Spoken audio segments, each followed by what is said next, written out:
نبی پاک صلی اللہ تعالیٰ علیہ وسلم نے فرمایا انسان کی جو آزمائش ہے وہ اس کے اہل و عیال میں ہے، اس کے مال میں ہے اور اس کے پڑوسیوں میں ہے۔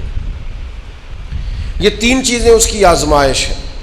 اس کے مال کے بارے میں بھی قیامت میں سوال ہوگا، کہاں سے کمایا، کہاں خرچ کیا، اولاد کی تربیت کیسی کی، بہت بڑی آزمائش ہے، صبح قیامت اس کے لیے سوال ہوگا۔ بالکل جو لوگ پڑوس میں رہتے ہیں جن کو ہم سایہ کہتے ہیں، ہم اس کا کیا مطلب ہوتا ہے؟ ایک سائے میں رہنے والے۔ یہ کون ہے؟ یہ میرا، ہم دونوں ایک سائے میں رہتے ہیں۔ تو ہمسایوں کے بارے میں قیامت میں یہ تھوڑا سا الگ الگ لکھ کے دیکھیے گا کبھی اپنے کاغذ قلم سے، ہم الگ لکھے اور سایہ، اس کا معنی کیا بنتا ہے؟ اکٹھے سائے میں رہنے والے۔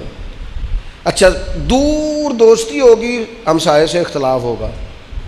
حضرت صدیق اکبر رضی اللہ تعالیٰ عنہ کے بیٹے کا ہمسائے سے اختلاف ہو گیا تھا، تو کسی بات میں شکر رنجی ہو گئی، جناب صدیق اکبر تشریف لائے، دو چار گلیاں چھوڑ کے ان کے بیٹے الگ سے رہتے تھے۔ تو آپ نے وہاں آن کر کے اپنے بیٹے سے کہا، بیٹا مجھے بلانے کی بجائے نا اپنے ہمسائے سے اچھا سلوک کر، میں تو چل کے آؤں گا اور یہ تو ہر وقت تیرے پاس موجود ہے، تو جو تیرے پاس موجود ہے اس سے تیرا تعلق زیادہ بہتر ہونا چاہیے۔ تو نبی پاک علیہ السلام نے فرمایا تین چیزوں میں آزمائش ہے، مال میں، اولاد میں اور ہمسائے میں۔ پھر خود ہی کریم نے مہربانی فرمائی، فرمایا تمہیں بتاؤں ازالہ کیسے ہو سکتا ہے، اس آزمائش سے نکلا کیسے جا سکتا ہے، اس آزمائش سے بری و ذمہ ہونے کا طریقہ کیا ہے؟